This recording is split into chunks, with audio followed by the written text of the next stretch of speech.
The elevator doors slid shut, and I watched my husband of 5 years walk away from me forever. What Kevin didn't know as he strutted through that marble lobby with his mistress on his arm was that every camera capturing his betrayal belonged to me. Every security guard who witnessed his humiliation worked for me. Before we jump back in, tell us where you're tuning in from, and if this story touches you, make sure you're subscribed, because tomorrow I've saved something extra special for you. Even the golden nameplate gleaming above the reception desk bore my family's legacy. In 30 minutes, Kevin Walsh would discover that the woman he'd just abandoned owned every brick, every thread of Egyptian cotton, and every crystal chandelier in the Grandview Metropolitan. But first, let me take you back to where this story really begins. Portland's autumn rain drummed against the floor-to-ceiling windows of our Hillside District penthouse as I carefully folded Kevin's shirts into his weekend suitcase. After 5 years of marriage, I knew exactly how he liked everything arranged. Business shirts on the left, casual wear on the right, ties rolled precisely to avoid wrinkles. It was our 5th wedding anniversary weekend, and Kevin had planned what he called the perfect getaway at the Grandview Metropolitan downtown. The irony wasn't lost on me. My husband was taking me to celebrate our anniversary at a hotel I owned, though he had no idea. As far as Kevin knew, I was simply Rachel Thompson Walsh, the fortunate recipient of a substantial family trust fund who spent her days volunteering at art galleries and attending charity luncheons.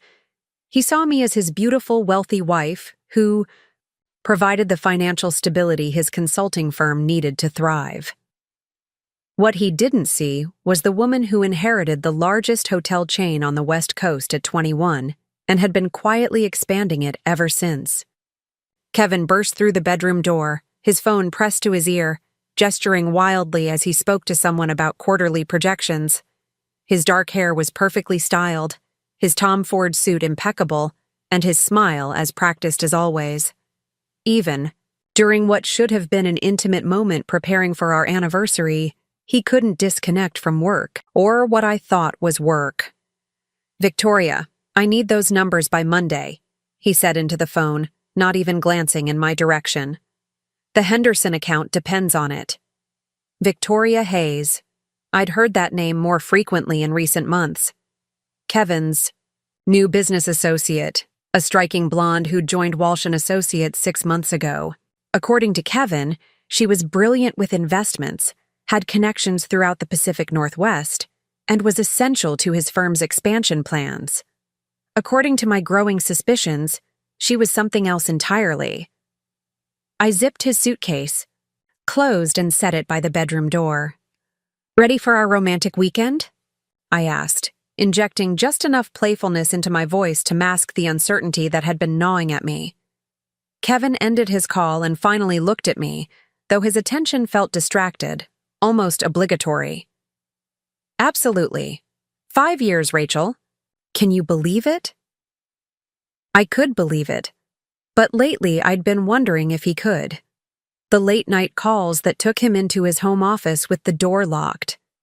The weekend business trips that seemed to multiply. The way he'd grown distant during our conversations, as if his mind was always somewhere else, someone else.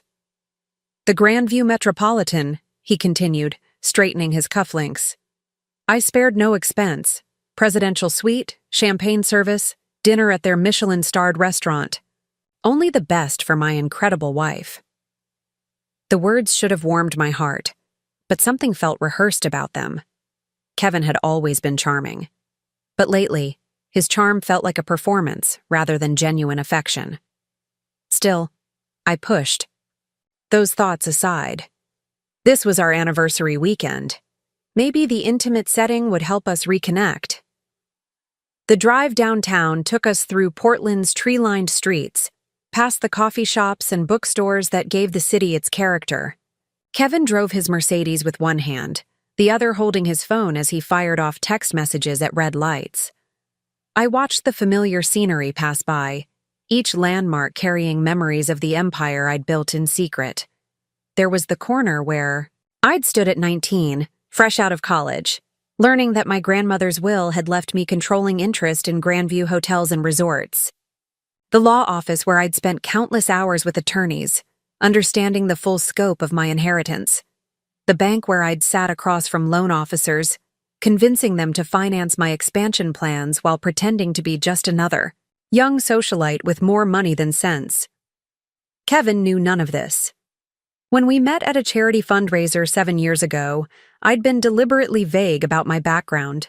I told him I came from family money, which was true enough. I let him assume I was a typical trust fund recipient, living off interest and dividends while pursuing frivolous hobbies. It was easier that way. Men like Kevin were attracted to wealth, but they preferred their wives to be beautiful accessories rather than business rivals. "Tyler's meeting us for drinks tomorrow night," Kevin mentioned casually as we pulled into the Grandview Metropolitan's circular drive. "I hope you don't mind mixing a little business with pleasure." Tyler Reed, Kevin's business partner since college. Another charming, ambitious man who saw relationships as strategic alliances rather than emotional connections. I'd never warmed to Tyler, sensing something calculating beneath his friendly exterior. But Kevin valued his opinion above almost everyone else's, so I'd learned to tolerate him. "Of course not," I replied, though something about the timing bothered me. Why would Kevin schedule business meetings during our anniversary weekend? The valet approached Kevin's side of the car, and I watched my husband's demeanor shift into what I privately called his public persona. Confident smile, firm handshake, the kind of easy charm that made people want to trust him immediately. As the valet handed him the claim ticket, Kevin slipped him a $20 bill with a flourish, ensuring the young man would remember him fondly. Robert Chen, the hotel's general manager, approached us personally as we entered the lobby. Robert had worked for Grandview Hotels for 12 years, starting as a front desk clerk and earning his way up through dedication and exceptional service. He knew exactly who I was, of course, but we'd established protocols years ago for situations like this. In public, especially around Kevin, I was simply Mrs. Walsh, another wealthy guest. Preparing and narrating this story took us a lot of time, so if you are enjoying it, subscribe to our channel. It means a lot to us. Now back to the story. "Mr. and Mrs. Walsh," Robert said with professional warmth, extending his hand to Kevin first. "Welcome to the Grandview Metropolitan. We're honored to host your anniversary celebration." Kevin preened under the attention, clearly pleased that the general manager had personally greeted us. "Thank you, Robert. I've heard incredible things about your presidential suite." "I believe you'll find it exceeds expectations," Robert replied smoothly. "Mrs. Walsh, we've prepared a selection of champagnes for your arrival, and Chef Morrison has designed a special anniversary menu for this evening." As Robert spoke, I caught the subtle signs that only I would recognize. The way he positioned himself to keep me in his line of sight, the discreet hand signal he gave to the front desk staff, the security guard near the elevator who nodded almost imperceptibly in my direction. My staff was acknowledging my presence while maintaining the carefully constructed illusion that I was simply another guest. The presidential suite occupied the entire top floor of the hotel, offering panoramic views of Portland's skyline and the Columbia River beyond. Kevin toured the space like he owned it, commenting on the Italian marble, the hand-picked artwork, and the bottle of Dom Perignon, chilling in a silver bucket. What he didn't know was that I'd personally overseen every detail of this suite's renovation 2 years ago, from the custom furniture to the 24-karat gold fixtures in the bathroom. "This is incredible," Kevin said, wrapping his arms around me, as we stood on the private balcony overlooking the city. 5 years, Rachel. Here's to 5 more. He kissed me then, and for a moment, I allowed myself to believe that my suspicions were unfounded. This was the man I'd fallen in love with at that charity gala. Ambitious, yes, but also passionate about building something meaningful. We'd talked for hours that first night about our dreams, our goals, our shared vision of success. I'd been careful not to reveal too much about my own achievements, but I genuinely believed we could build a life together based on mutual respect and love. Now, standing in a hotel suite that I owned while my husband celebrated his thoughtfulness in bringing me here, I wondered if that young woman had been naive. Had Kevin ever seen me as an equal partner, or had I always been the golden goose whose eggs funded his ambitions? "Let's get ready for dinner," Kevin suggested, checking his Rolex. "Our reservation is in an hour." As Kevin showered, I stood, in the suite's living area, looking out at the city lights beginning to twinkle in the early evening darkness. From this height, I could see 3 other Grandview properties scattered throughout Portland's skyline. Hotels I owned, managed, and had personally transformed into the most sought-after accommodations in the Pacific Northwest. Properties that generated millions in revenue annually, employing hundreds of people who looked to me for leadership and vision. Yet the man in the next room, the man I'd shared my bed and my life with for 5 years, saw me as nothing more than a decorative accessory to his own success. My phone buzzed with a text from Lisa Martinez, my best friend since college, and one of the few people who knew my complete story. "How's the anniversary weekend? Still haven't told him the truth?" I stared at the message for a long moment before typing back, "Not yet. Maybe this weekend." But even as I sent the reply, I wondered if I'd ever find the courage to reveal who I really was. Kevin had fallen in love with his idea of me, not the actual me. How would he react if he discovered that his wife was actually his professional superior? That the woman he saw as financially dependent was, in fact, one of the most successful entrepreneurs in the region? Kevin emerged from the bathroom, looking devastating in his charcoal suit and burgundy tie. Whatever doubts I had about our relationship, there was no denying his physical appeal. At 35, he maintained the athletic build that had first caught my attention, and his confidence was undeniably attractive. "You look beautiful," he said, taking in my black cocktail dress and diamond earrings. The earrings had been my grandmother's, passed down along with her business empire, but Kevin had always assumed they were just expensive gifts from my family trust. Dinner at the Riverside Terrace was everything Kevin had promised. Chef Morrison had outdone himself with a 7-course tasting menu paired with wines from Oregon's finest vineyards. The restaurant occupied the hotel's top floor, its floor-to-ceiling windows offering breathtaking views of the Columbia River and the city beyond.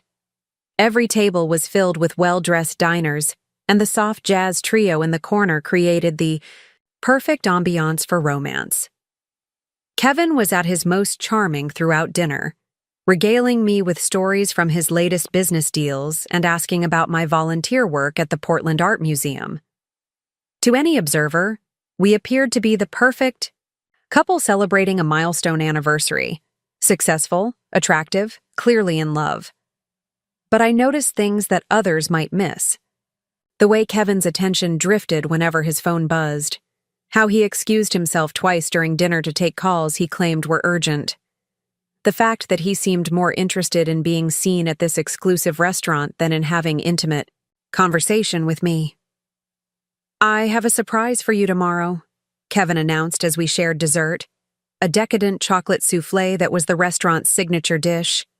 Something special for our anniversary. "What kind of surprise?" I asked, though something in his tone made me uneasy. "You'll have to wait and see," he replied with that practiced smile. "But I think you'll find it life-changing." Life-changing. The words echoed in my mind as we returned to our suite. Kevin's surprises had always been thoughtful but conventional. Jewelry, spa weekends, surprise trips to wine country. What could he have planned that he considered life-changing? That night, as Kevin slept beside me in the presidential suite's king-sized bed, I lay awake staring at the ceiling. Outside, Portland's nightlife hummed quietly, and I could hear the distant sound of the Columbia River flowing toward the ocean.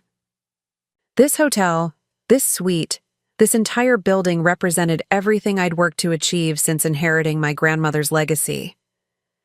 Yet I felt more isolated than ever. The woman who owned this empire was lying next to a man who saw her as a beautiful burden.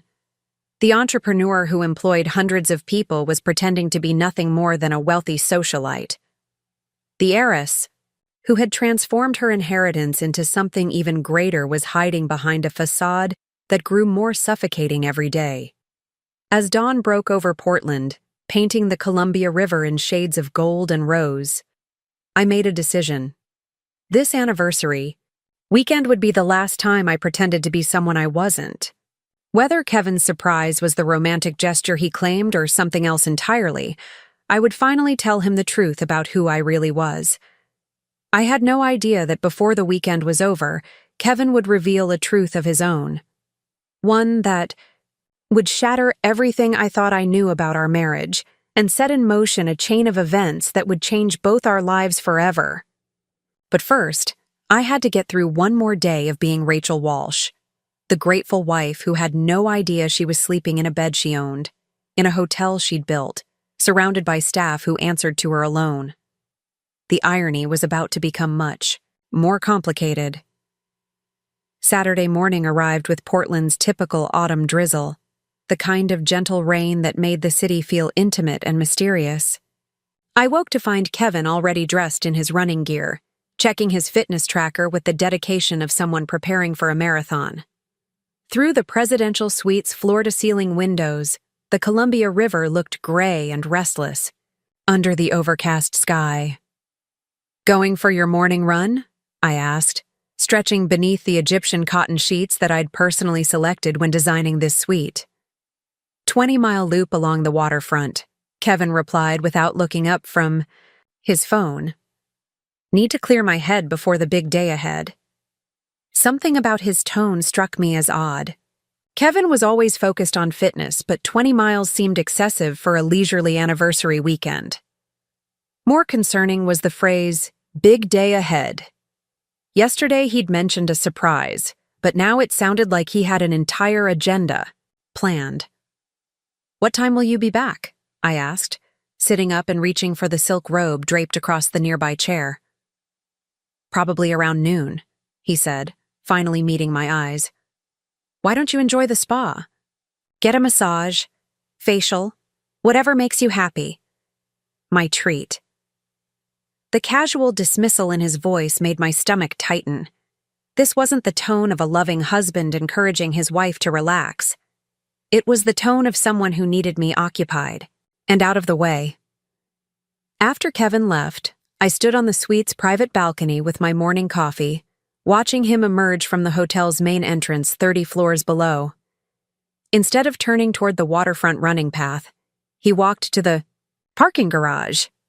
My pulse quickened as I saw him get into his Mercedes rather than beginning his supposed 20-mile run.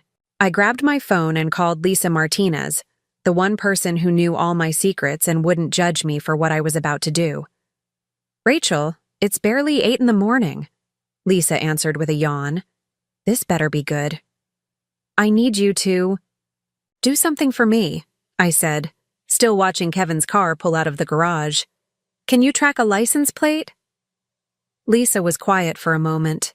As an investigative journalist for the Portland Tribune, she had resources and connections that most people couldn't access.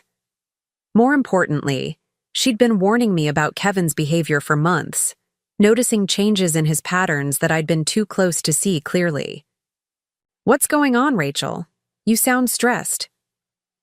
I told her about Kevin's supposed 20-mile run and his actual departure in his car, about the mysterious surprise he'd planned and his insistence that I spend the morning at the spa, about the growing feeling that something wasn't right with our anniversary celebration.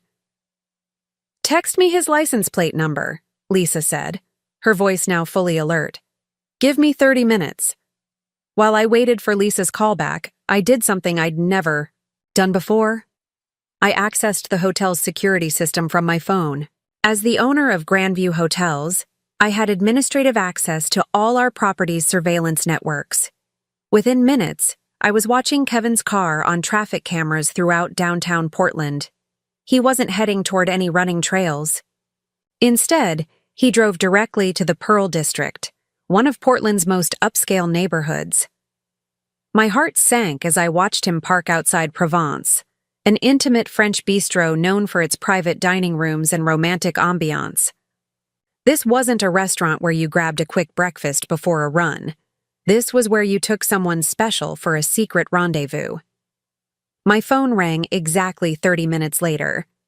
"Rachel, you need to sit down," Lisa said without preamble. I remained standing on the balcony, gripping the railing as she continued. "Kevin's car is registered to Walsh and Associates, but the insurance is paid by a company called Cascade Investments. I did some digging on Cascade, and it's owned by someone named Victoria Hayes." The name hit me like a physical blow. Victoria Hayes, Kevin's supposed business associate, the brilliant investment advisor who'd joined his firm 6 months ago. The woman whose name I'd been hearing more and more frequently in his phone conversations. "There's more," Lisa continued. "Victoria Hayes purchased a condominium in the Pearl District 3 months ago. Penthouse unit, paid in cash, $1.7 million. I'm sending you the address now." The address that appeared on my phone screen was 2 blocks from Provence, the restaurant where Kevin had just arrived. The coincidence was too significant to ignore.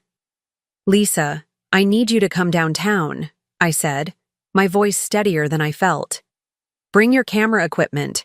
I think I'm about to discover exactly what Kevin's anniversary surprise really is." "I'll be there in 20 minutes, she replied. "Rachel, whatever you find today, remember that you're stronger than you think. And you're definitely stronger than Kevin deserves." After Lisa hung up, I sat in the suite's living area, staring at my reflection in the dark television screen. The woman looking back at me appeared calm and composed, but inside, my mind was racing through possibilities, each one worse than the last. I'd built an empire by trusting my instincts and following evidence to logical conclusions. In business, I never made decisions based on emotions or wishful thinking. I gathered facts, analyzed data, and acted on reality rather than hope. Yet in my personal life, I'd been ignoring red flags for months, choosing to believe Kevin's explanations, rather than trusting what my gut had been telling me. The irony wasn't lost on me. Here I was, sitting in a hotel I owned, preparing to investigate whether my husband was betraying me with another woman. I had the resources to discover the truth. Within hours, yet I'd been living in willful blindness for who knew how long. Lisa arrived at the hotel wearing dark jeans, a black jacket, and a camera bag slung over her shoulder. Her expression was grim as she entered the presidential suite, taking in the luxury that surrounded us. "Every time I see how you live, I remember why you should have dumped Kevin years ago," she said bluntly. "A man who doesn't appreciate having a wife who owns half of downtown Portland doesn't deserve that wife." "He doesn't know I own anything," I reminded her. "As far as Kevin's concerned, I'm just a trust fund baby who spends her days shopping and volunteering." "Which is exactly the problem," Lisa replied, setting up her telephoto lens by the window. "You've been hiding who you really are for so long that you've forgotten your own worth." From the suite's balcony, we had a clear view of the Pearl District. Using Lisa's professional camera equipment, we could see the entrance to Provence and most of the surrounding street. What we discovered over the next hour confirmed my worst fears and revealed depths of deception I hadn't imagined. Kevin wasn't alone at the restaurant. Through the telephoto lens, we watched him embrace a stunning blonde woman outside Provence's entrance. She was tall, elegant, and wore designer clothes that screamed success and sophistication. Even from 30 floors away, her body language spoke of intimacy and familiarity. This wasn't a business meeting between colleagues. This was a romantic rendezvous between lovers. "That's Victoria Hayes," I said, recognizing her from the headshot on Kevin's company website. "His business associate." "Business associate, my ass," Lisa muttered, snapping photos as Kevin and Victoria walked hand in hand into the restaurant. "Look at how comfortable they are together. This isn't new, Rachel. They've been doing this for a while." Lisa was right. Kevin's posture around Victoria was completely different from how he'd been with me lately.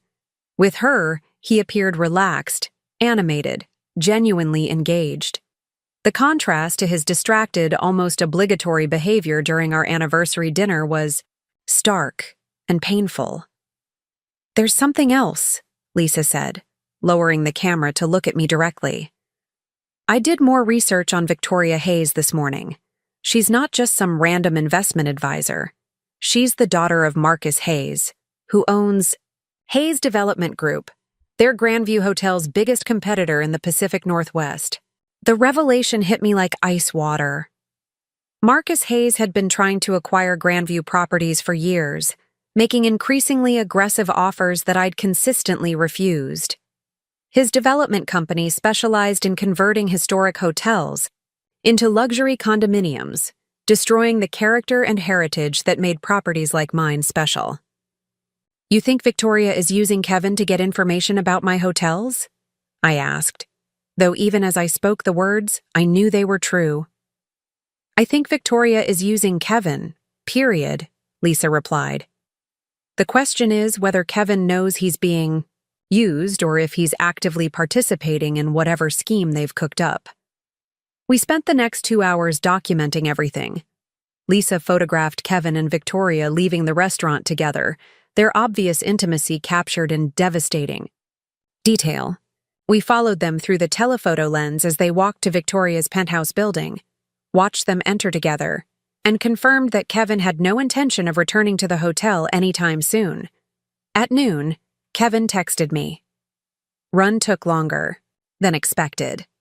Meeting Tyler for lunch to discuss business. Back by 3 for our surprise. The casual lie felt like a slap across the face. He wasn't just cheating on me. He was insulting my intelligence with his fictional explanations. "What do you want to do?" Lisa asked, packing up her camera equipment. I looked around the presidential suite at the luxury that Kevin thought he'd provided for our anniversary celebration. Every detail in this room reflected my taste, my business acumen, my success. The art on the walls had been chosen by me. The view from these windows showcased a city where I'd built something meaningful and lasting. The champagne, chilling in the silver bucket, bore the label of a vineyard I'd discovered and supported when it was just starting out. "I want to know everything," I said.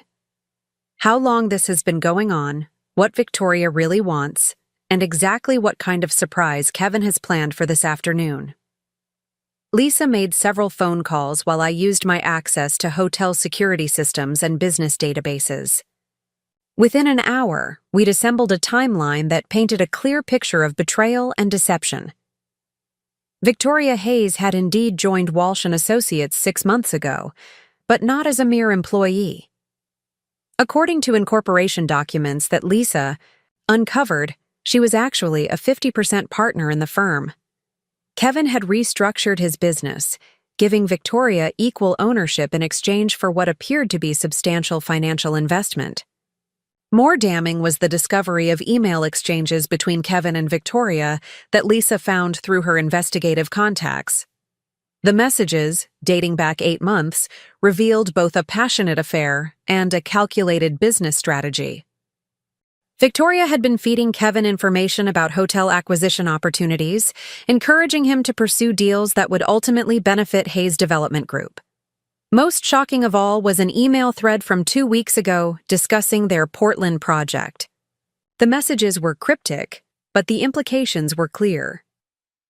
Kevin and Victoria were planning something that would happen during our anniversary weekend, something they referred to as the final phase. "Rachel, look at this," Lisa said, showing me her laptop screen. "Victoria purchased airline tickets yesterday. 2 first-class seats to the Cayman Islands departing tomorrow morning." My hands trembled as I scrolled through the evidence Lisa had assembled. Hotel acquisition proposals that Kevin had tried to convince me to consider. Financial documents showing massive loans taken against Walsh & Associates. Insurance policies. And business valuations that suggested someone was preparing for a major liquidation. The truth crystallized with horrible clarity. Kevin wasn't just having an affair with Victoria Hayes. He was planning to disappear with her, taking whatever assets he could access from our marriage and his business. The anniversary surprise he'd mentioned wasn't a romantic gesture. It was his exit strategy. "He's going to ask you to sign something," Lisa said grimly. "Probably some kind of financial document disguised as a romantic gesture.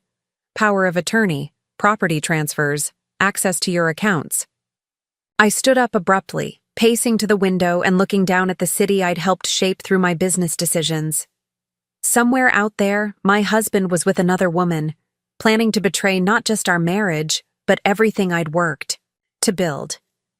"He has no idea who he's dealing with," I said quietly. "What do you mean?" Lisa asked. I turned back to face her, feeling something shift inside me. The naive woman who'd been hiding her success behind a facade of helplessness was disappearing. In her place emerged the CEO who'd turned a regional hotel chain into a Pacific Northwest empire. The entrepreneur who'd outmaneuvered competitors and negotiated deals worth hundreds of millions of dollars. The granddaughter who'd honored her family's legacy by building something even greater than what she'd inherited. "Kevin thinks he's married to a trust fund baby who doesn't understand business," I said. "He has no idea that his wife owns the building he's standing in, employs more people than he's ever met, and has resources he can't even imagine." "So what's the plan?" Lisa asked, though her smile suggested she already knew. "We're going to give Kevin exactly what he wants," I replied. "His anniversary surprise, his grand finale, his moment of truth. But first, we're going to make sure everyone knows exactly who they're dealing with." I picked up the hotel phone and dialed Robert Chen's direct number. "Mrs. Walsh," Robert answered immediately. "How can I assist you?" "Robert, this is going to sound unusual, but I need you to prepare for some guests this afternoon. Specifically, I need you to arrange for certain individuals to be present in the lobby at 3 o'clock. "Of course, ma'am. What type of gathering should I prepare for?" I looked at Lisa, who was grinning as she realized what I was planning. "The kind where everyone finally learns the truth," I said. Over the next 2 hours, Lisa and I orchestrated what would become the most dramatic afternoon of Kevin's life.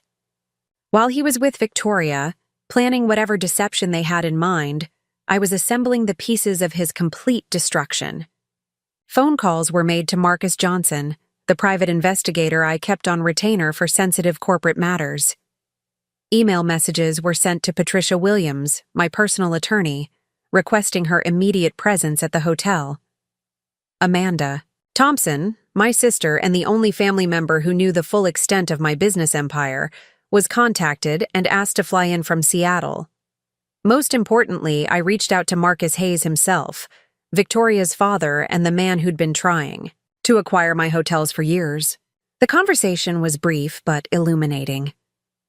"Mr. Hayes, this is Rachel Thompson Walsh. I believe your daughter has been conducting business with my husband." There was a long pause before Marcus Hayes responded. "Mrs. Walsh, I think we need to talk." "Indeed we do. This afternoon at 3 o'clock, Grandview Metropolitan Hotel, Presidential Suite. I believe you'll find the conversation quite educational." By the time Kevin returned to the hotel, the stage would be set for the most epic revelation of his life. The woman he thought he was about to deceive would instead reveal herself as the architect of his complete downfall. The only question remaining was whether Kevin would maintain his charade until the very end, or if he'd crack under the pressure of realizing just how badly he'd underestimated his wife. At exactly 2:45 p.m., Kevin's keycard clicked in the presidential suite door. I was seated in the suite's main living area, wearing a cream-colored dress that I'd chosen specifically because it projected both elegance and authority. My hair was styled in a sleek chignon, and I wore the diamond necklace that had belonged to my grandmother, alongside the hotel empire she'd left me. Every detail of my appearance was calculated to convey the woman I truly was, not the facade I'd maintained. For 5 years, Kevin entered with the confident stride of a man who believed he was about to execute the perfect plan. His running clothes had been replaced by an expensive charcoal suit, and he carried a leather portfolio that undoubtedly contained whatever documents he intended to use in his deception. His smile was practiced and warm, the same expression he'd perfected for closing business deals. "There's my beautiful wife," he said, crossing the room to kiss my cheek. "I hope you enjoyed your spa day. You look absolutely radiant." I remained seated, studying his face for any sign of guilt or nervousness. There was none.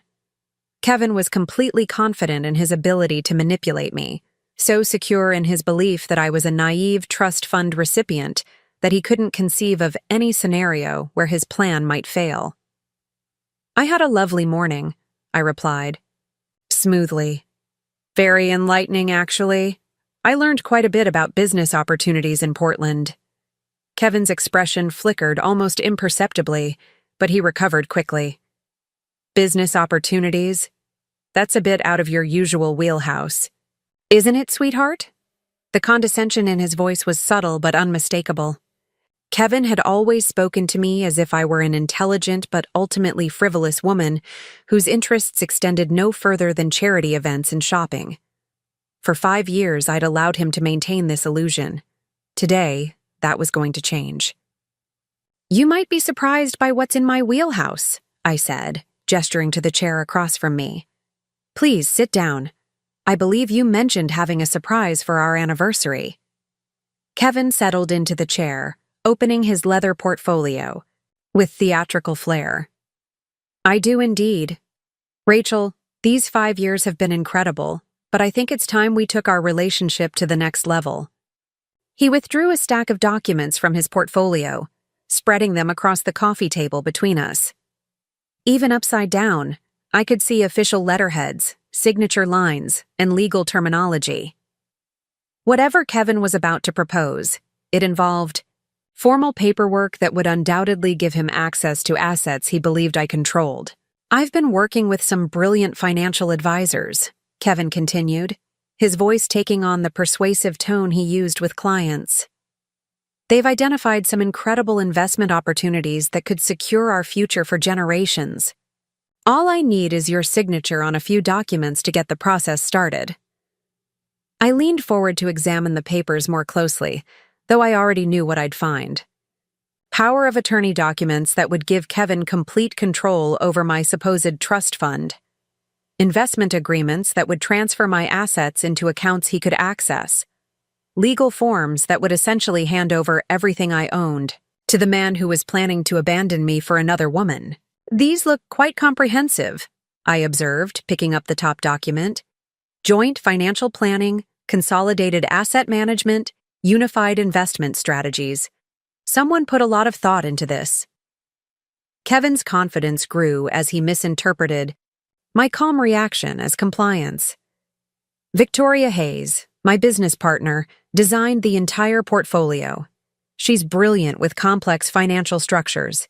This arrangement will maximize our earning potential while minimizing tax liability." There. It was. Victoria's name, mentioned casually as if she were simply a professional colleague rather than the woman Kevin had been kissing outside a romantic restaurant just hours earlier. The ease with which he lied to my face was almost impressive in its audacity. "Victoria Hayes," I repeated thoughtfully. "I'd love to meet her sometime. She sounds like exactly the kind of woman who knows what she wants and isn't afraid to take it." Something in my tone must have registered with Kevin, because his practiced smile faltered slightly. For the first time since entering the suite, he looked at me with genuine attention rather than dismissive confidence. Before he could respond, there was a knock at the suite door. Kevin glanced toward the sound with confusion. "Were you expecting someone?" he asked. "Actually, yes," I replied, rising from my chair. "I took the liberty of inviting a few people to join our anniversary celebration. I thought it was time you met some individuals who've been important to my life." I opened the door to reveal Robert Chen, the hotel's general manager, accompanied by Patricia Williams, my attorney. Behind them stood Marcus Johnson, the private investigator whose services I'd retained for sensitive matters, and Amanda Thompson, my sister, who'd flown in from Seattle on 2 hours' notice. Kevin stared at the group with growing alarm. This wasn't part of his script. His carefully orchestrated anniversary surprise was being derailed by variables he couldn't control or understand. "Kevin," I said, my voice taking on an authority he'd never heard before, "I'd like you to meet some people. This is Patricia Williams, my personal attorney. Marcus Johnson, who handles security and investigations for my business interests. And of course, you remember my sister Amanda." Amanda stepped forward with a smile that didn't reach her eyes. She'd never liked Kevin, sensing something artificial about his charm from the moment I'd introduced them. Over the years, she'd grown, increasingly concerned about his influence on my life and my decision to hide my true identity from him. "Kevin?" Amanda said coolly. "What an interesting way to spend your anniversary weekend." "I'm sorry," Kevin said, rising from his chair, "but I don't understand what's happening here. Rachel, we were having a private conversation about our financial future." "Oh, we're definitely going to discuss finances," I replied, moving to stand behind the chair I'd been occupying. "But first, I think you should meet one more guest." Another knock at the door revealed the person Kevin least expected to see. Marcus Hayes entered the suite with the bearing of a man accustomed to commanding rooms full of powerful people. Tall, silver-haired, and impeccably dressed, he carried himself with the confidence that came from building a business empire through decades of strategic thinking and calculated risks. Kevin's face went completely white as he recognized Victoria's father. The leather portfolio slipped from his hands, scattering documents across the floor as he struggled to comprehend how Marcus Hayes had come to be in our hotel suite. "Mr. Hayes," Kevin stammered, "what are you doing here?" "I was invited," Marcus replied, his voice carrying the weight of controlled anger, "by someone who thought I should know what my daughter has been up to for the past 8 months. I moved to the center of the room, positioning myself where everyone could see me clearly. The moment had arrived to shed the persona I'd maintained for 5 years and reveal the woman I'd always been. "Kevin," I began, my voice steady and clear, "you've spent our entire marriage believing you were married to a simple trust fund recipient. A beautiful, wealthy, but ultimately harmless woman who needed your guidance and protection to navigate the complex world of business and finance." Kevin said nothing, but his breathing had become shallow and rapid as he began to realize that the foundation of his assumptions was cracking beneath him. "You've made decisions about our relationship based on the belief that you were the successful partner, the one with real business acumen and professional connections. You saw me as an asset to be managed rather than an equal to be respected." I walked to the suite's floor-to-ceiling windows, gesturing toward the Portland skyline spread out below us. "What you never knew, Kevin, is that the woman you've been condescending to for 5 years owns the building we're standing in. She owns 3 other hotels visible from this window. She inherited a regional hotel chain at 21 and transformed it into the largest hospitality empire in the Pacific Northwest." The silence in the room was deafening. Kevin's mouth opened and closed soundlessly as he struggled to process what I was telling him. "Rachel Thompson Walsh," I continued, turning back to face him, "is the CEO and majority owner of Grandview Hotels and Resorts. She employs over 2,000 people across 15 properties. She sits on the boards of 3 major corporations and has been named Pacific Northwest Entrepreneur of the Year twice in the past decade." Patricia Williams stepped forward, opening her own briefcase. "Mrs. Walsh asked me to bring documentation of her business holdings, just in case anyone questioned the scope of her empire. She spread financial statements, property deeds, and corporate filings across the coffee table, covering Kevin's fraudulent documents with proof of my actual net worth. The numbers were staggering, even to those who knew my success. Hotel properties worth hundreds of millions of dollars, investment portfolios that generated more income in a month than Kevin's firm earned in a year. Assets that dwarfed everything Kevin had ever imagined. "This is impossible," Kevin whispered, sinking back into his chair. "You volunteer at art museums. You spend your days shopping and having lunch with friends. You don't know anything about business." "I know enough about business to recognize corporate espionage when I see it," I replied. "Marcus, would you care to share what you discovered about your daughter's activities?" Marcus Hayes looked at Kevin with undisguised contempt. "My daughter Victoria has been feeding information about Grandview hotels to Kevin's firm for 8 months. Property assessments, renovation plans, occupancy rates, expansion strategies. Everything she could gather through her relationship with him." Kevin's face cycled through several emotions as the full scope of his situation became clear. He'd been used by Victoria just as he'd planned to use me. The woman he thought he was manipulating had been manipulating him all along. "But the business partnership," Kevin said weakly. "She invested in my firm. We're equal partners." "Actually," Marcus continued, "Victoria purchased 50% of Walsh and Associates using money I provided, specifically to gain access to information about Grandview properties. Every dollar she invested came from Hayes Development Group, making your firm an unknowing subsidiary of my company." Amanda stepped forward, her expression fierce with protective anger. "While you were planning to steal from my sister, you were actually helping our biggest competitor gather intelligence to use against her business." The documents Kevin had intended to use for his theft suddenly made perfect sense. Victoria hadn't designed a portfolio to steal my money. She'd created a trap to gain legal access to Grandview's most sensitive business information. Kevin wasn't the mastermind of an elaborate con. He was an unwitting accomplice in corporate espionage. "The affair was just a bonus," I said, moving closer to where Kevin sat in stunned silence. "Victoria needed someone with access to my life, someone who could observe my routines and gather information about my business activities. You were the perfect mark, Kevin. Greedy enough to be corrupted, egotistical enough to believe you were in control, and stupid enough to never question why a woman like Victoria would be interested in a man like you." Kevin's carefully constructed facade finally cracked completely. "You can't talk to me like that," he said, his voice rising with desperation. "I'm your husband. We're partners. Whatever game you're playing ends now." "The only game that's ending is yours," I replied. "Marcus, did you bring what I requested?"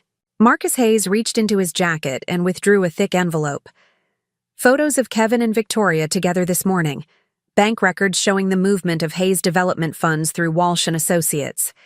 Email exchanges between Victoria and her contacts in the Cayman Islands. Everything you need to prove fraud, embezzlement, and conspiracy." Kevin lunged for the envelope, but Marcus Johnson stepped smoothly between them.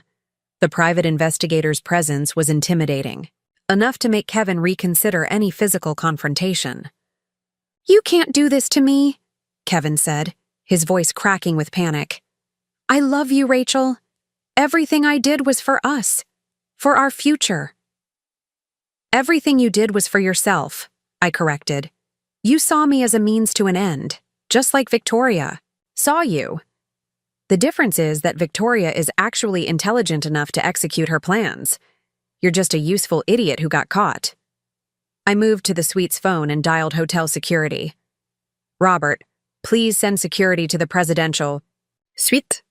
We'll be escorting Mr. Walsh from the property, and he won't be returning." "Rachel, please," Kevin begged, all traces of his former arrogance gone. "We can work this out. I'll end things with Victoria. We can start over." "Kevin," I said, looking at him with something approaching pity. "You never had anything to end. Victoria was using you. I was supporting you. You contributed nothing to either relationship except your ego and your greed." Hotel security arrived within minutes, professional and discreet as they always were when handling sensitive situations. Kevin tried one last desperate appeal as they prepared to escort him from the suite. "You'll regret this, Rachel. Without me, you're nothing. You need me." I looked at him standing there in his expensive suit, surrounded by security guards in the hotel I owned, still believing he had some kind of power over me. "Kevin," I said quietly, "I built an empire while you thought I was playing dress-up. I outmaneuvered corporate competitors while you believed I was shopping for shoes. I've been protecting and growing generational wealth while you were planning to steal pocket change. The only thing I needed from you was a reason to stop pretending to be less than I am." As security escorted Kevin toward the elevator, he turned, back one final time. "What about Victoria? What about Hayes Development?"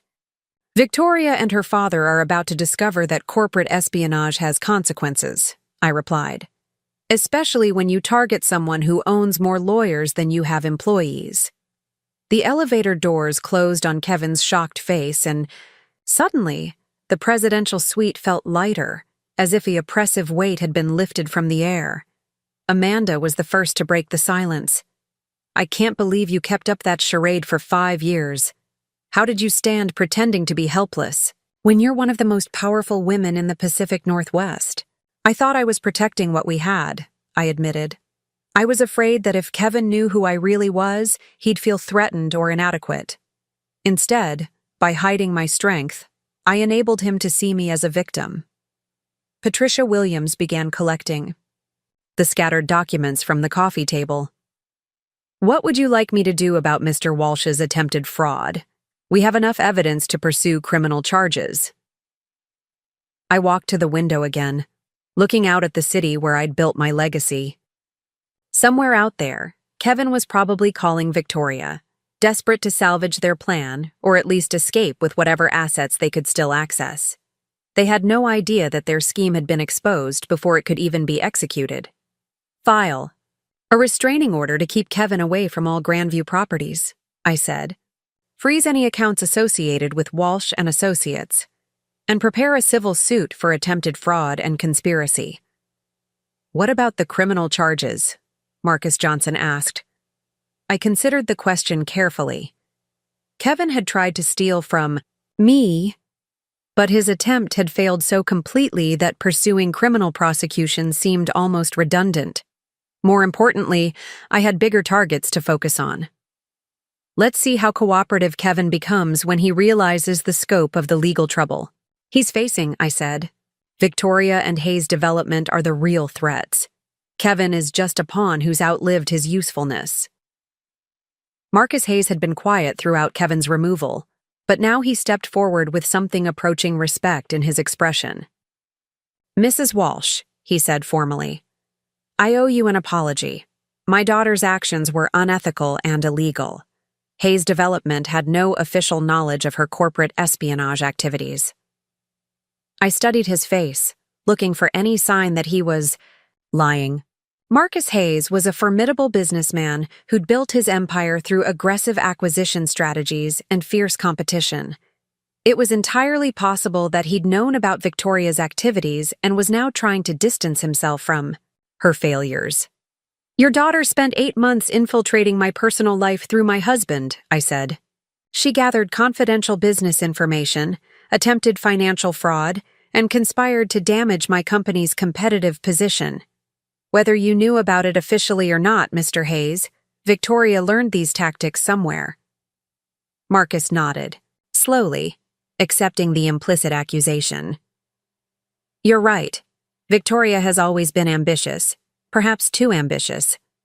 I taught her to see business as warfare, to view competitors as enemies to be defeated rather than respected. Her actions toward you reflect poorly on my parenting and my leadership." "What do you intend to do about it?" Amanda asked, her protective instincts still sharp. "Victoria will resign from Hayes Development immediately," Marcus replied. "All information she gathered about Grandview Hotels will be turned over to your attorneys, and Hayes Development will end any acquisition plans targeting your properties." I appreciated his directness, but I wasn't satisfied with simply reactive measures. That's a start, I said. But I think we can do better than just ending this. Conflict. Mr. Hayes, how would you feel about turning competition into collaboration? The suggestion clearly surprised him, but Marcus Hayes didn't reach his level of success by being slow to recognize opportunity. What do you have in mind? Your company specializes in luxury residential development. Mine specializes in hospitality management. Portland is growing rapidly, and there's room for projects that combine both our expertise: mixed-use developments with residential units and boutique hotels, urban properties that offer both temporary and permanent luxury accommodations. Patricia. Williams looked at me with admiration. Even in the midst of exposing my husband's betrayal, I was thinking strategically about business opportunities. This was who I really was, a woman who could turn conflict into profit, who saw possibilities where others saw only problems. You're suggesting a partnership between our companies? Marcus asked. I'm suggesting that Portland's real estate market is big enough for both our companies to succeed without undermining each other. Victoria's espionage failed because she assumed business had to be warfare. I'm proposing we prove that cooperation can be more profitable than conflict. Marcus extended his hand toward me, and I shook it firmly. Mrs. Walsh, he said, I believe this is the beginning of a very productive relationship. As the afternoon sunlight slanted through the presidential suite's windows, I realized that Kevin's betrayal had given me something unexpected: the freedom to stop hiding who I really was. For 5 years, I'd diminished myself to make him feel important. Now, standing in my own hotel, surrounded by people who respected my actual accomplishments, I felt like I could finally breathe again. The woman Kevin had tried to deceive was gone forever. In her place stood the CEO who'd built an empire, the entrepreneur who turned challenges into opportunities, and the leader who was ready to show the world exactly what she was capable of achieving. The first wave of consequences arrived before sunset that same day. Lisa Martinez called as I stood on the presidential suite's balcony, watching Portland's evening light paint the Columbia River in shades of copper and gold. She'd been monitoring police scanners and courthouse filings from her newsroom at the Portland Tribune, tracking the legal earthquake that Kevin's exposure had triggered. Rachel, you need to see the evening news, Lisa said without preamble. Channel 8 is running a breaking story about corporate espionage in Portland's hospitality industry. Someone leaked the whole story. I turned on the suite's television to find a reporter standing outside the very hotel where I now lived. The chyron read, Local CEO exposes husband's corporate espionage scheme, as the anchorwoman detailed how an unnamed hotel executive had uncovered a conspiracy involving industrial espionage, marital fraud, and attempted theft. The scheme allegedly involved Hayes Development Group, Walsh and Associates Financial, and a complex web of personal relationships designed to steal trade secrets from Portland's largest hotel chain, the reporter explained. Sources close to the investigation suggest the conspiracy was discovered during what was supposed to be a romantic anniversary celebration. The irony was delicious. Kevin had planned this weekend to be his grand finale, the moment when he'd disappear with my assets and Victoria Hayes. Instead, it had become the public revelation of his stupidity and greed. By tomorrow morning, every business leader in Portland would know that Kevin Walsh had been played by a smarter criminal while attempting to commit crimes of his own. My phone buzzed constantly with calls from reporters, business associates, and board members who'd heard various versions of the story. Patricia Williams fielded most of the legal inquiries while I focused on the strategic implications of going public with my real identity after 5 years of deliberate obscurity. Amanda had remained at the hotel after Kevin's removal, and she joined me on the balcony as the Portland skyline began to twinkle with evening lights. My sister had always been more direct than I was, less willing to compromise her authentic self for the comfort of others. How does it feel? She asked, settling into one of the balcony's leather chairs.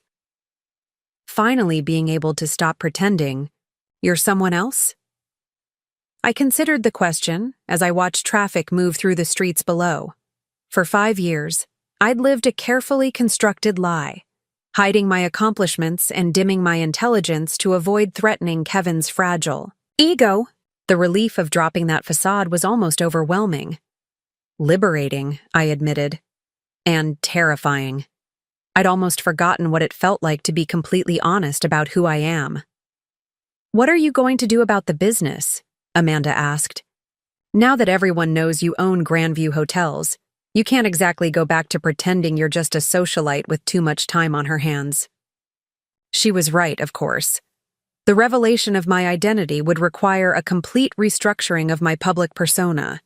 No more anonymous board meetings or behind-the-scenes decision-making. No more letting male executives take credit for my strategies or innovations. The woman who'd built an empire while pretending to be powerless would now have to own her success publicly. Over the next several hours, I began making the calls that would reshape both my personal and professional life.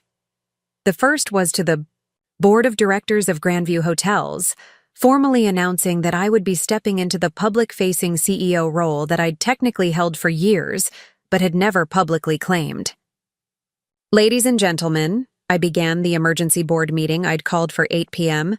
Effective immediately, I'll be transitioning from my current advisory role to active chief executive leadership of Grandview Hotels and Resorts.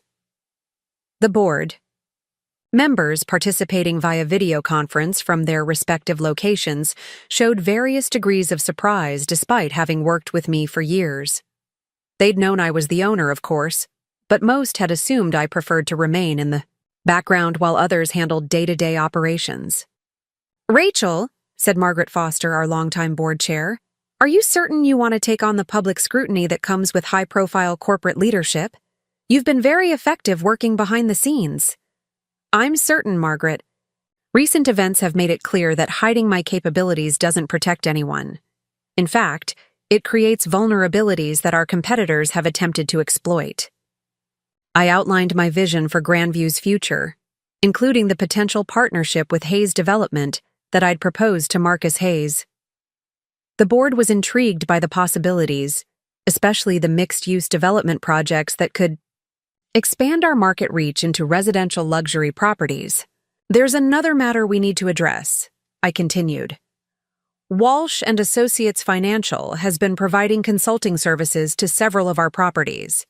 Given recent developments, we'll be terminating that relationship immediately and conducting a comprehensive audit of any advice or recommendations they've provided."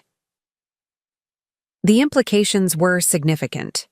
Kevin had been positioned as my trusted advisor on various hotel investments and renovations.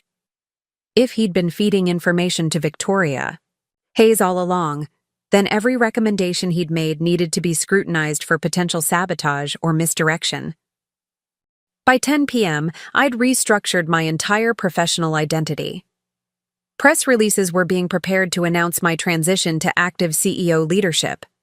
Corporate communications teams were crafting messaging that would position the leadership change as a strategic expansion rather than a response to scandal. Legal teams were preparing for the inevitable challenges that would come from competitors who'd grown comfortable dealing with a supposedly passive heiress. The personal consequences were equally complex. As word spread through Portland's social circles, my phone filled with messages from friends and acquaintances who were recalibrating their understanding of who I was. Some expressed admiration for my business acumen. Others seemed offended that I'd hidden my success from them. A few revealed their own secrets, admitting that they'd also been living carefully constructed lies to avoid judgment or unwanted attention. Lisa arrived at the hotel around 11 p.m. with a bottle of champagne and a folder full of newspaper clippings. "You're officially famous," she announced, settling into the suite's living area. "The story hit the wire services an hour ago. By tomorrow morning, business journals across the country will be covering the Portland hotel heiress who exposed corporate espionage through her cheating husband." I poured champagne into 2 crystal glasses, noting that even this simple action felt different now. I wasn't pretending to be a woman who appreciated luxury. I was a woman who'd earned it through years of strategic thinking and calculated risks. "What's the tone of the coverage?" I asked, though I suspected I already knew. "Mixed," Lisa replied, spreading newspaper printouts across the coffee table. "The business press loves the corporate intrigue angle. The lifestyle magazines are fascinated by the secret identity story. The feminist blogs are calling you a hero for refusing to be victimized by a manipulative husband." She handed me a printout from a prominent business journal. The headline read, "Hidden in Plain Sight: How Rachel Thompson Built a Hotel Empire While Playing the Perfect Wife." The article was respectful, but clearly fascinated by the contradiction between my public persona and private achievements. "There are a few negative pieces," Lisa continued.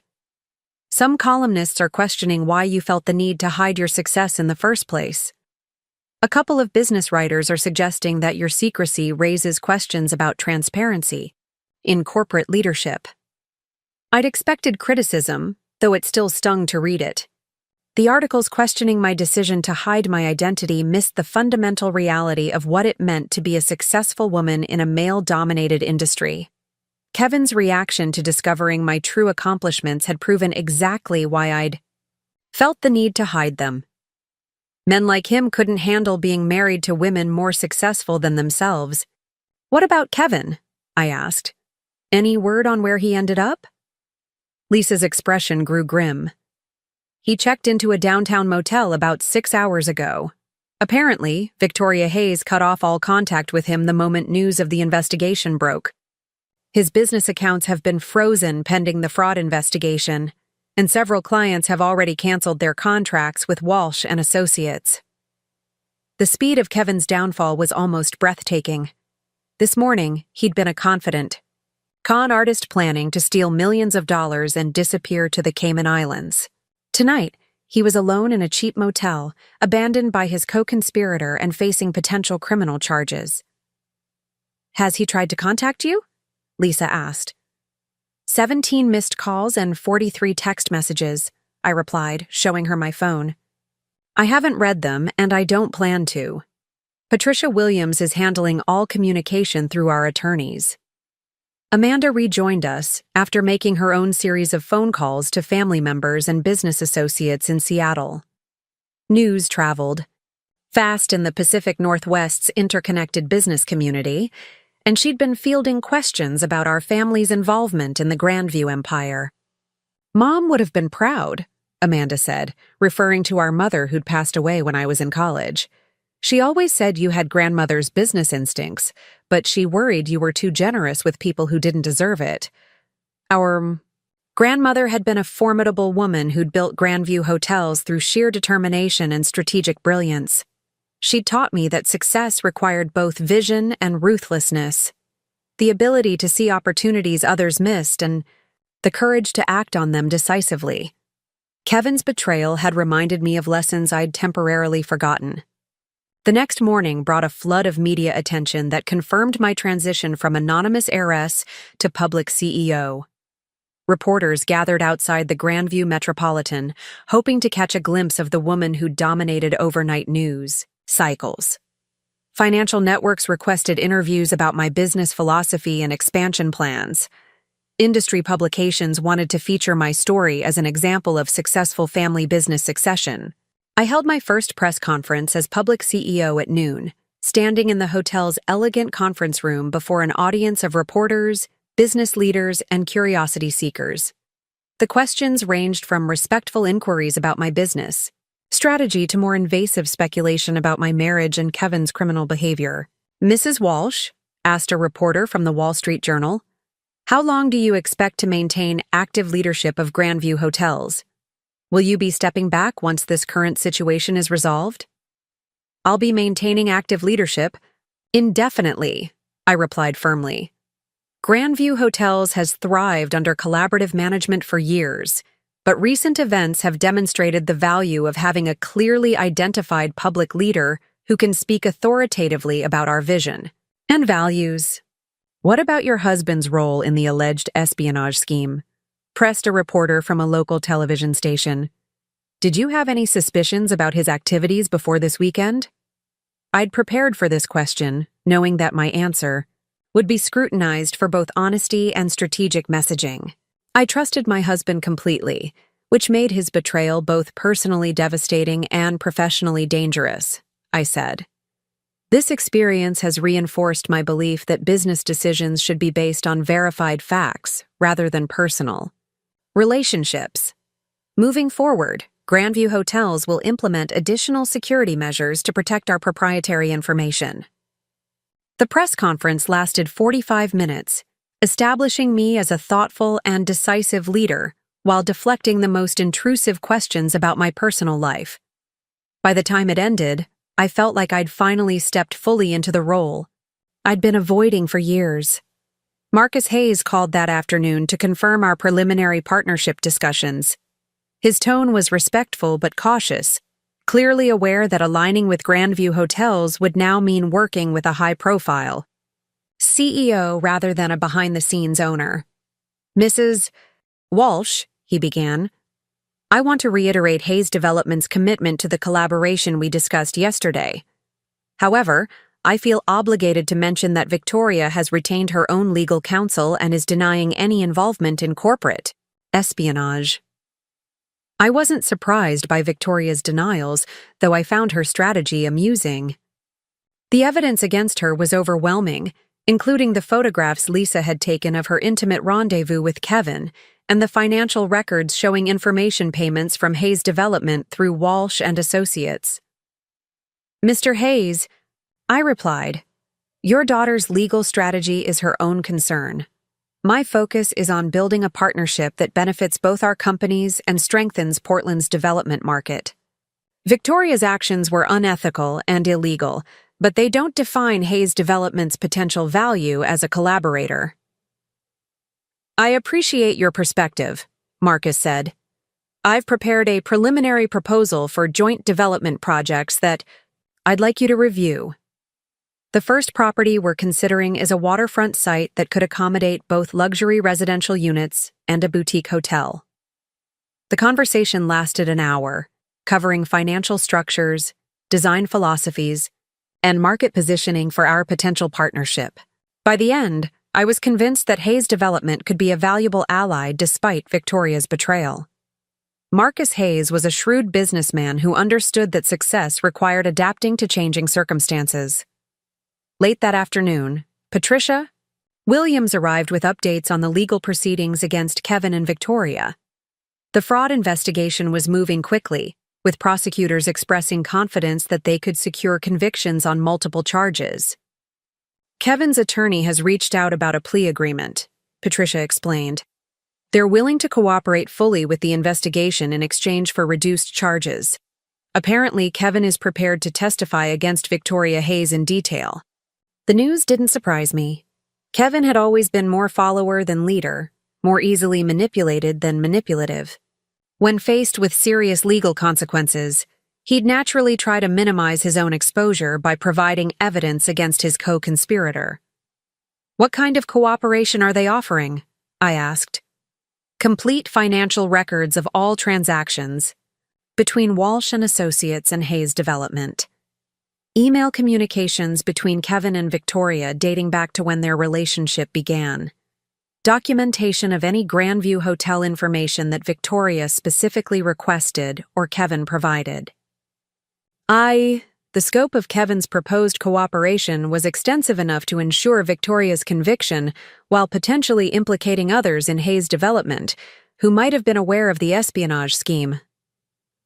Are you interested in pursuing this plea agreement? Patricia asked. I considered the question carefully. Kevin's testimony could ensure that Victoria faced appropriate consequences for her actions, but accepting his cooperation would mean relying on the word of a man who'd spent 8 months lying to me about fundamental aspects of his life. Yes, I decided, but I want ironclad guarantees that Kevin's testimony is corroborated by documentary evidence. His word alone isn't worth much, but his records might be.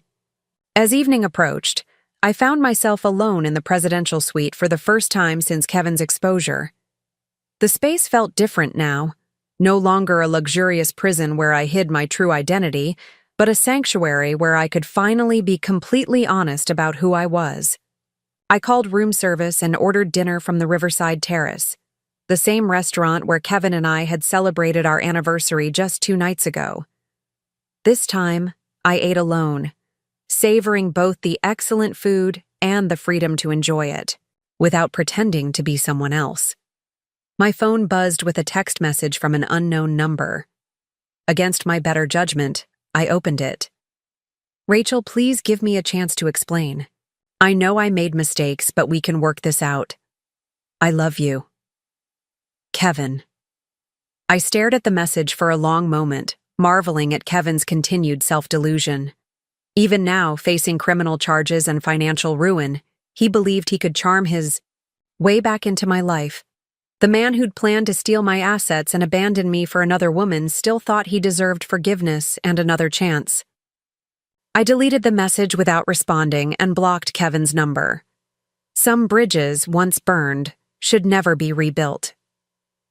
As I prepared for bed in the hotel suite that represented everything I'd achieved, I reflected on the strange turns my life had taken in just 3 days.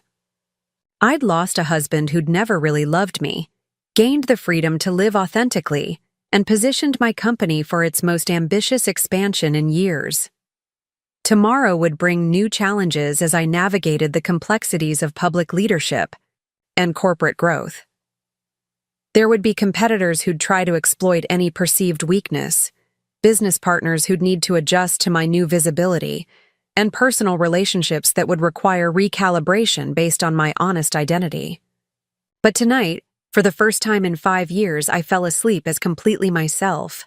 Not Kevin's wife, not a trust fund socialite, not a woman hiding her light under a bushel. Just Rachel Thompson, CEO of Grandview Hotels and Resorts, ready to show the world what she was truly capable of achieving. 6 months after Kevin's spectacular downfall, I stood in the boardroom of Grandview Hotel's newly expanded headquarters, looking out at a transformed Portland skyline. The city had always been beautiful, but now I saw it through different eyes. Where once I'd hidden my influence over its development, I now openly shaped its future through strategic partnerships and innovative projects. The woman reflected in the conference room's floor-to-ceiling windows bore little resemblance to the person who'd once pretended to be a simple trust fund recipient. Gone were the carefully understated outfits designed to downplay my intelligence. Instead, I wore a charcoal power suit that announced confidence and authority. My hair was styled in a sharp bob that framed my face with precision, and my jewelry spoke of success earned rather than inherited. Daniel Brooks entered the boardroom carrying 2 cups of coffee and the morning's financial reports. He'd joined Grandview Hotels 3 months ago as our chief development officer, recruited from a prestigious firm in San Francisco, specifically for his expertise in mixed-use luxury properties. What had begun as a strictly professional relationship had evolved into something more personal, though we were both careful to maintain appropriate boundaries in the workplace. The Hayes Development Partnership exceeded our Q3 projections by 18%, Daniel announced, setting a coffee cup beside my papers. The waterfront project has a waiting list for both the residential units and hotel suites before construction is even complete. I smiled as I reviewed the numbers, remembering the day Marcus Hayes had first proposed our collaboration. What had emerged from the ashes of Victoria's espionage attempt was now the most successful joint venture in Portland's recent development history. Our companies had combined Hayes Development's residential expertise with Grandview's hospitality, excellence to create properties that redefined luxury living in the Pacific Northwest. Marcus called this morning, Daniel continued, settling into the chair across from me. He wants to discuss expanding the partnership to Seattle and Vancouver. Apparently, 3 other development firms have approached him about replicating our Portland model in their markets. The growth was gratifying, but it also represented vindication of my decision to step into public leadership. For years, I'd believed that hiding my capabilities would protect my relationships and preserve peace. Instead, embracing my true identity had opened doors to opportunities I'd never imagined. My assistant knocked on the boardroom door, interrupting my thoughts. "Mrs. Walsh, your attorney is here with the final documents from the criminal proceedings." Patricia Williams entered carrying a thick folder that contained the conclusion of legal saga that had begun on my anniversary weekend. The criminal trials had proceeded exactly as she'd predicted, with Kevin's cooperation proving essential to securing convictions against Victoria Hayes and several other co-conspirators. Victoria received 8 years for corporate espionage, fraud, and conspiracy, Patricia announced, placing the sentencing documents on the conference table. Kevin's cooperation earned him a reduced sentence of 3 years, plus restitution, requirements that will keep him financially constrained for the foreseeable future. The justice felt appropriate without being vindictive. Victoria had orchestrated a sophisticated criminal enterprise that could have damaged multiple businesses if successful. Kevin had been willing to betray both his marriage and his professional ethics for personal gain. Both deserved consequences that matched their choices. "There's more," Patricia continued, her expression suggesting good news. "The investigation uncovered evidence of similar schemes targeting other hospitality companies throughout the region. Your decision to prosecute has led to a wider crackdown on corporate espionage that's already prevented millions in potential losses." I hadn't expected my personal betrayal to have such broad implications, but the revelation was satisfying. Sometimes individual acts of courage created ripple effects that benefited entire industries. Daniel reviewed the legal documents with the careful attention of someone who understood their strategic importance. As our relationship had deepened, he'd proven himself to be not just romantically compatible, but intellectually equal to the challenges of building something meaningful together. "Have you given any thought to Patricia's suggestion about writing a book?" Daniel asked. "Your story could inspire other women who are hiding their capabilities in toxic relationships." The book proposal had come from several publishers who'd approached Patricia about documenting my journey from hidden heiress to public CEO. The idea was appealing, though I worried about the personal exposure it would require. "I'm considering it," I admitted, "but only if the focus remains on business strategy and personal empowerment rather than sensational details about Kevin's betrayal." "The betrayal was just the catalyst," Daniel observed. "The real story is how you transformed a family business into a regional empire while building the confidence to live authentically." His perspective was one of the things I valued most about our relationship. Daniel saw my accomplishments clearly without being intimidated by them. Unlike Kevin, who'd needed me to be smaller to feel important, Daniel encouraged me to embrace the full scope of my ambitions.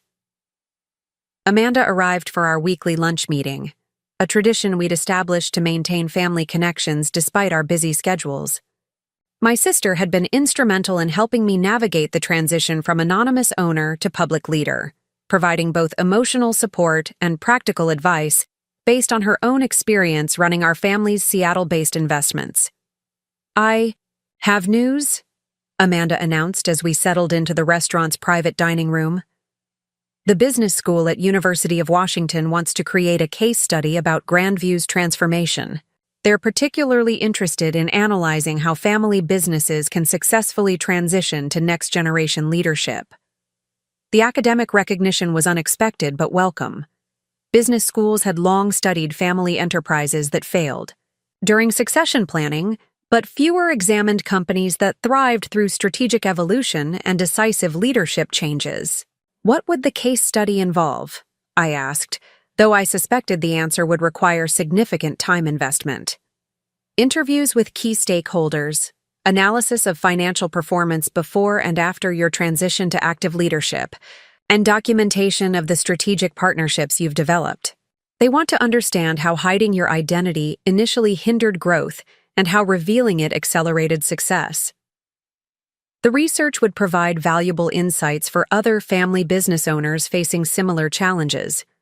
More importantly, it would establish Grandview Hotels as a model for successful strategic transformation rather than just a cautionary tale about corporate espionage. Lisa Martinez joined us for dessert, carrying advance copies of the article she'd written about my story for a national business magazine. As both my closest friend and a respected journalist, she'd been uniquely positioned to provide insider access while maintaining professional objectivity. "The article hits newsstands next week," Lisa announced, distributing copies of the magazine. The editors love the angle about authentic leadership in an era of corporate image management. I read through the article with growing appreciation for Lisa's skillful storytelling. She'd managed to capture both the personal drama of Kevin's betrayal and the broader business implications of my decision to step into public leadership. The piece positioned my experience as relevant to any professional who'd ever felt pressure to diminish themselves for others' comfort. "There's something else," Lisa continued, her expression growing serious. "I've been investigating Hayes Development's other business relationships, and I discovered something interesting about Victoria's activities before she targeted you." She opened her laptop and showed us financial records that revealed a pattern of similar espionage attempts targeting other successful women in business. Victoria hadn't chosen me randomly. She'd systematically identified female entrepreneurs who kept low public profiles and attempted to exploit their privacy preferences. "She tried this scheme with at least 3 other women over the past 2 years, Lisa explained. A tech executive in San Francisco, a real estate developer in Denver, and a restaurant chain owner in Phoenix. In each case, Victoria used romantic relationships to gain access to proprietary business information. The revelation was both disturbing and validating. Victoria's crimes hadn't been crimes of passion or opportunity. They'd been calculated attacks on successful women who'd made themselves vulnerable by hiding their achievements. "What happened to the other victims?" Daniel asked. "Mixed results," Lisa replied. The tech executive discovered the scheme early and prosecuted successfully. The real estate developer never realized she'd been targeted and lost several million in property deals to Victoria's father. The restaurant owner chose not to prosecute to avoid public scrutiny. I felt a surge of pride in my decision to pursue justice aggressively. By refusing to be a silent victim, I'd not only protected my own interests, but potentially prevented Victoria from targeting other women in the future. That evening, Daniel and I attended the grand opening of our first joint residential hotel property with Hayes Development. The event attracted Portland's business elite, political leaders, and media representatives who were curious to see the results of our unlikely partnership. Marcus Hayes approached us during the cocktail reception, his demeanor reflecting both professional respect and personal redemption. The months since Victoria's conviction had been difficult for him, requiring a complete reevaluation of his company's culture and practices. "Rachel," he said, extending his hand with genuine warmth, "I want you to know that this partnership has been transformative for Hayes Development. Working with Grandview has elevated our standards and expanded our vision beyond anything we achieved independently." The partnership had indeed been mutually beneficial, but I appreciated Marcus's acknowledgement of its impact on his company's culture. By insisting on transparency and ethical practices in all our joint ventures, we'd helped Hayes Development evolve from an aggressive acquisition firm into a collaborative development partner. "The success speaks for itself," I replied, gesturing toward the elegant property around us. "When businesses combine their strengths instead of trying to undermine each other, everyone benefits." As the evening progressed, I found myself reflecting on the journey that had brought me to this moment. 18 months ago, I'd been hiding in the shadows of my own success, pretending to be powerless while secretly controlling a multi-million-dollar empire. Tonight, I stood openly as one of Portland's most influential business leaders, comfortable with both my achievements and my ambitions. The transformation hadn't been without costs. Several social acquaintances had distanced themselves after discovering my true identity, apparently uncomfortable with the idea that they'd been friends with someone more successful than they'd realized. Some business relationships had required renegotiation as partners adjusted to dealing with an active CEO rather than a passive owner. But the benefits far outweighed the challenges. My company had grown by 40% since I'd assumed public leadership. Employee satisfaction had increased as staff members gained confidence in having a visible, accessible leader. Strategic partnerships like the Hayes Development Collaboration had opened new markets and revenue streams that would have been impossible while I remained anonymous. Most importantly, I'd regained my authentic self. The woman who'd once dimmed her light to avoid threatening others had learned to shine brightly enough to illuminate opportunities for everyone around her. Daniel drove me home to the penthouse I'd purchased in one of Portland's most prestigious buildings, a far cry from the house I'd shared with Kevin where I'd felt compelled to hide my success. The new space reflected my honest identity, sophisticated without being ostentatious, comfortable without being apologetic, impressive without being defensive.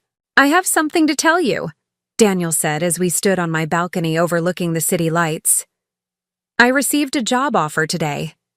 Chief Development Officer for a major hospitality group in New York."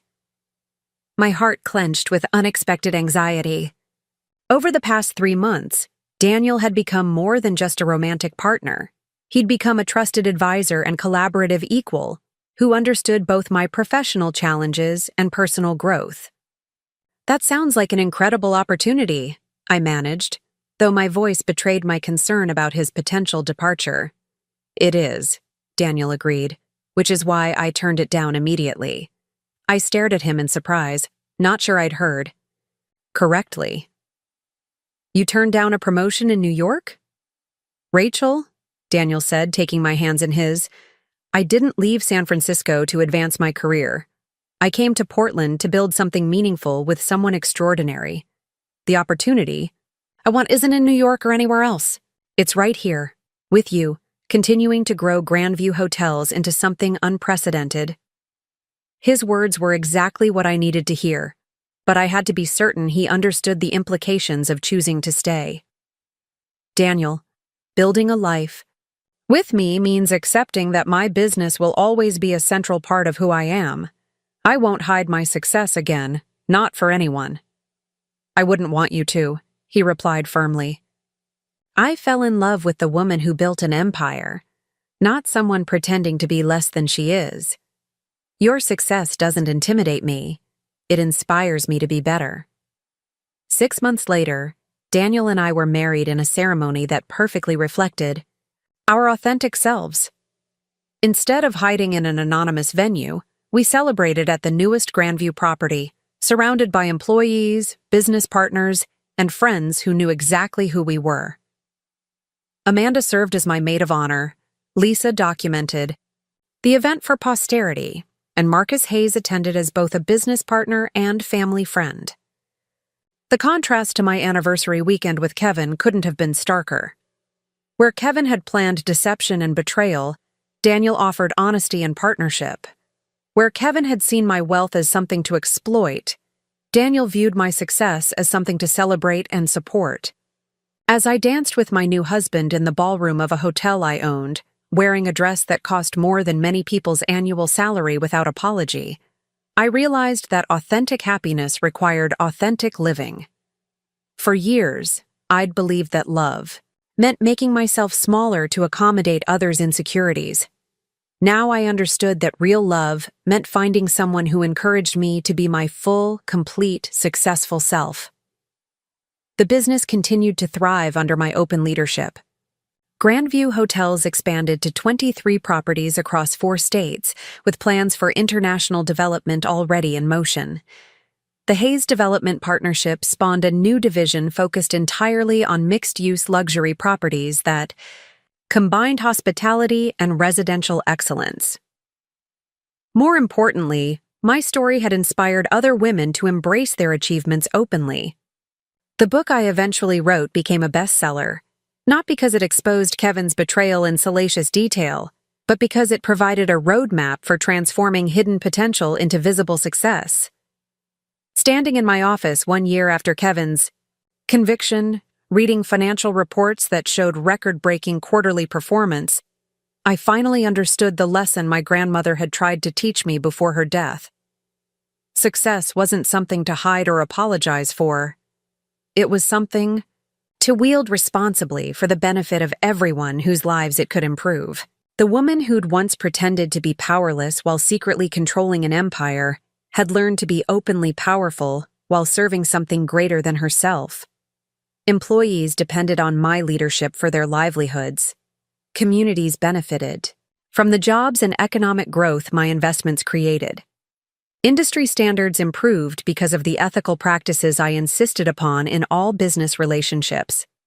Kevin had tried to steal my money, but he'd inadvertently given me something far more valuable: the courage to stop hiding who I really was. His betrayal had shattered the comfortable lie I'd been living and forced me to embrace the uncomfortable truth of my own capabilities. Today, when people ask how I built Grandview Hotels into one of the Pacific Northwest's most successful hospitality companies, I tell them the truth.